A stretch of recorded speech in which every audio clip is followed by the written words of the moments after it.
Jeff, Amon-Ra St. Brown. I am running out of wow, that's a tongue twister. Jesus Christ. I'm running out of good things to say about him. Jesus. You want to know what his last 8 games look like? I got him right here. Read them off to me. 9, 1, 16, and 2 touchdowns. 9 being receptions. So receptions, yards, and touchdowns over his last 8 games. 9, 1, 16, and 2. 8, 64, and 1. 8, 109, and 1. 8, 111, and 1. 9, 91, and 1. 8, 90, and 1. 8, 73, and 0. 10, 86, and 1. He now has 1, 2, 3, 4, 5, 6 straight games with a touchdown and at least 8 receptions and at least 60 yards. And he also led your team in rushing yesterday and receiving. He's a gadget. And how you don't account for him is beyond me. He is very difficult to game plan for. He runs exceptional routes, and Jared Goff talked about this after the game. Jared Goff, and I'm paraphrasing here, said he is a guy that just makes you comfortable. He's going to be where he's supposed to be. He runs back to the ball. He is somebody you can easily trust. He's reliable. He's a go-to target. And this is a night and day difference, Jared Goff, that we're seeing. And a big part of it is because of St. Brown. Jared Goff last year down the stretch, we recall, had the 3rd highest passer rating in the NFL, correct? Right. With Aaron Rodgers and a couple other guys. That was a big part of Josh Reynolds obviously coming to the team and St. Brown really taking off. Ben Johnson becoming that pass game coordinator. Helped out Amon-Ra. He mentioned that. And now you're going into this season. Yep. And they've picked up on offense. They've picked up where they have left off. I have nothing but good things to say about St. Brown. Steal of that draft so far. My goodness, Jeff. The sun god. And I want to talk about the company he's in right now. Most consecutive games with 8+ catches. I'll just read them off for you. Antonio Brown. Say what you want. Antonio Brown. He's one of the great receivers. Michael Thomas. Not bad. Travis Kelce. Not bad. And Anquan Bolden. Not bad. I mean, that's the company he's in right now. And you mentioned it, his last 8 games. And I just want to take a second. He's special. But let's talk about Brad Holmes. Because you talk about Waddle. You talk about Jamar Chase. Those guys were taken in the top 10. You found a guy, Amon-Ra St. Brown, who, just to be in this conversation, you found him in the 4th damn round.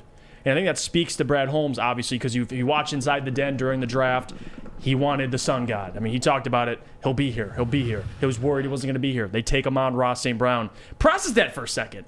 When's the last time you can say that about this Lions team? When's the last time you could say you've taken a guy like that in the 4th round for any position? That's what I took out of it. Plenty of other Holmes picks played well yesterday, and we're going to get into it. But I'm curious. The question I'm going to ask you is, what is Brown's ceiling? Because I think a lot of people like to limit it early on. But I just want to say this, because you see the incredible family he has. They push him. You see he's always locked in. You see the work ethic. You see he's got the opportunity with the Detroit Lions. I don't think it's even fair right now to say who he compares to, because he's still, you see it, he's getting better. And just to look where he was a year ago. Like, I want to say this. I want to mention this fact because it was mind-boggling. He had, 1 or 2 100-yard games last season. He already has 1. He totaled 100 career receiving yards, Adam, through 4 games last year. 100 career receiving yards through 4 games. He has 200 in 2 games. You see the leaps of improvement, and that goes back to his work ethic. The consistency's there, and on top of that, he's got a little gadget to him. You can use him in a lot of different ways. So Amon-Ra St. Brown, he's quite the offensive weapon. Well, let me tell you.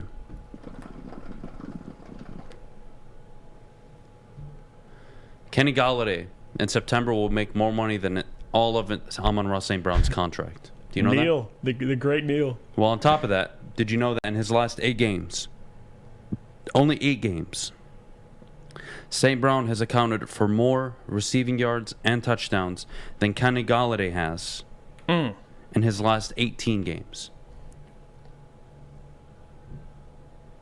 That is value. That is a GM operating.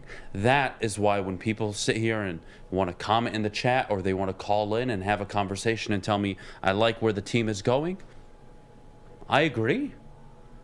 I think the GM's doing a hell of a job. He's worked on the salary cap. He's brought in some talent.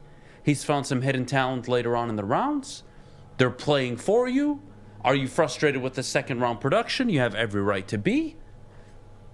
But even the same old Lions narrative, that's not done yet. That's not over. I've talked about this ad nauseum now. You don't get rid of same old Lions because you beat the Washington Commanders and you closed out a game you should have.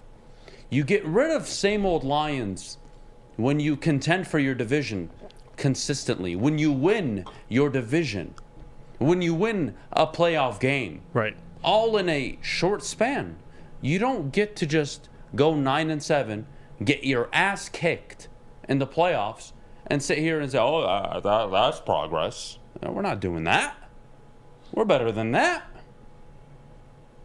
Same old Lions, that narrative, that stigma will never be away. It'll never go away, actually, until you produce legitimate results. But that doesn't take away from Sunday. It doesn't. No. Wyatt says, we pay Amon-Ra, right? He seems to be the type that will fight regardless of the contract. That's who you want. Look, it's in his second year. Yeah, you don't got to even have that discussion. You don't have to have that discussion until the end of next season, going into his 4th season.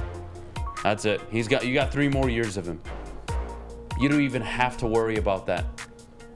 And is he going to command big money if he keeps producing like this? Yeah. And you're going to have to pay him. He's a damn good wide receiver. Mm-hmm.